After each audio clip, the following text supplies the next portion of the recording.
ഇന്നിപ്പോൾ വൈകുന്നേരത്തേക്ക് ചായക്ക് എന്താ ഉണ്ടാക്കുക എന്നിങ്ങനെ വിചാരിച്ച് അടുക്കളയിൽ കയറിയപ്പോൾ ബ്രെഡ് ഇരിപ്പുണ്ട് കേട്ടോ. പിന്നെ ഒരു മുട്ടയുണ്ട്. അപ്പം ഇങ്ങനെ ആലോചിച്ചിട്ട് ഞാൻ ആ മുട്ടയിലേക്ക് കുറച്ച് പഞ്ചസാര ഇട്ടൊന്ന് ഇളക്കി, എന്നിട്ട് ബ്രെഡ് ഒന്ന് ഇതേപോലെ ഒന്ന് ചൂടാക്കി എടുക്കുകയാണ് കേട്ടോ. എന്നിട്ട് നമുക്ക് ആ മുട്ട ഒന്ന് ഒഴിച്ചു കൊടുക്കണം. ഇതുപോലെ എല്ലായിടത്തും കൂടി ഒന്നങ്ങ് ഒഴിച്ചു കൊടുക്കുകയാണ് കേട്ടോ. പഞ്ചസാര ഇട്ടതാണല്ലോ.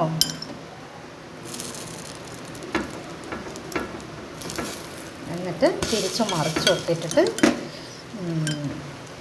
എന്താ പറയുക, തിരിച്ചും മറിച്ചുമൊക്കെ ഇട്ടിട്ട് ഒന്നങ്ങനെ വേവിച്ചെടുക്കും.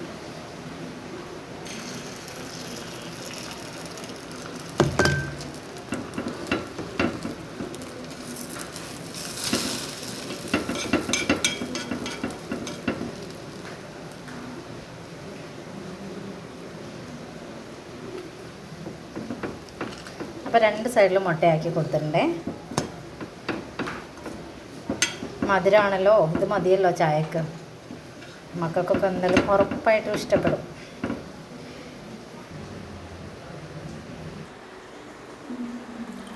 അപ്പോൾ ചായ ഉണ്ടാക്കി ആ ഒരു മുട്ട വെച്ചിട്ട് ഞാനിപ്പോൾ 1 2 3 4 5 6 7 എണ്ണം ഉണ്ടാക്കി കേട്ടോ. 7 ബ്രെഡുണ്ട് കണ്ടോ.